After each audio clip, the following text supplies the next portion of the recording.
Today's reading is from Genesis chapter 32. Jacob also went on his way, and the angels of God met him. When Jacob saw them, he said, "This is the camp of God." So he named that place Mahanaim. Jacob sent messengers ahead of him to his brother Esau in the land of Seir, the country of Edom. He instructed them, "This is what you are to say to my master Esau. Your servant Jacob says, I have been staying with Laban and have remained there till now. I have cattle and donkeys, sheep and goats, men servants and maid servants. Now I am sending this message to my Lord that I may find favor in your eyes." When the messengers returned to Jacob, they said, "We went to your brother Esau, and now he is coming to meet you, and 400 men are with him." In great fear and distress, Jacob divided the people who were with him into two groups, and the flocks and herds and camels as well. He thought, if Esau comes and attacks one group, the group that is left may escape. Then Jacob prayed, "O God of my father Abraham, God of my father Isaac, O Lord, who said to me, 'Go back to your country and your relatives, and I will make you prosper,' I am unworthy of all the kindness and faithfulness you have shown your servant. I had only my staff when I crossed this Jordan, but now I have become two groups. Save me, I pray, from the hand of my brother Esau, for I am afraid he will come and attack me, and also the mothers with their children. But you have said, 'I will surely make you prosper, and will make your descendants like the sand of the sea, which cannot be counted.'" He spent the night there, and from what he had with him, he selected the gift for his brother Esau: 200 female goats and 20 male goats, 200 ewes and 20 rams, 30 female camels with their young, 40 cows and 10 bulls, and 20 female donkeys and 10 male donkeys. He put them in the care of his servants, each herd by itself, and said to his servants, "Go ahead of me and keep some space between the herds." He instructed the one in the lead, "When my brother Esau meets you and asks, 'To whom do you belong, and where are you going, and who owns all these animals in front of you?' then you are to say, 'They belong to your servant Jacob. They are a gift sent to my lord Esau, and he is coming behind us.'" He also instructed the second, the third, and all the others who followed the herds, "You are to say the same thing to Esau when you meet him, and be sure to say, 'Your servant Jacob is coming behind us.'" For he thought, "I will pacify him with these gifts I am sending on ahead. Later, when I see him, perhaps he will receive me." So Jacob's gifts went on ahead of him, but he himself spent the night in the camp.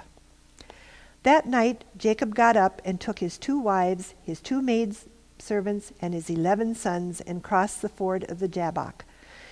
After he had sent them across the stream, he sent over all his possessions. So Jacob was left alone, and a man wrestled with him till daybreak. When the man saw that he could not overpower him, he touched the socket of Jacob's hip so that his hip was wrenched as he wrestled with the man. Then man said, "Let me go, for it is daybreak." But Jacob replied, "I will not let you go unless you bless me." The man asked, "What is your name?" "Jacob," he answered. Then the man said, "Your name will no longer be Jacob, but Israel, because you have struggled with God and with men and have overcome." Jacob said, "Please tell me your name." But he replied, "Why do you ask my name?" Then he blessed him there. So Jacob called the place Peniel, saying, "It is because I saw God face to face, and yet my life was spared." The sun rose above him as he passed Peniel, and he was limping because of his hip. Therefore to this day the Israelites do not eat the tendon attached to the socket of the hip, because the socket of Jacob's hip was touched near the tendon. Jacob looked up, and there was Esau coming with his 400 men.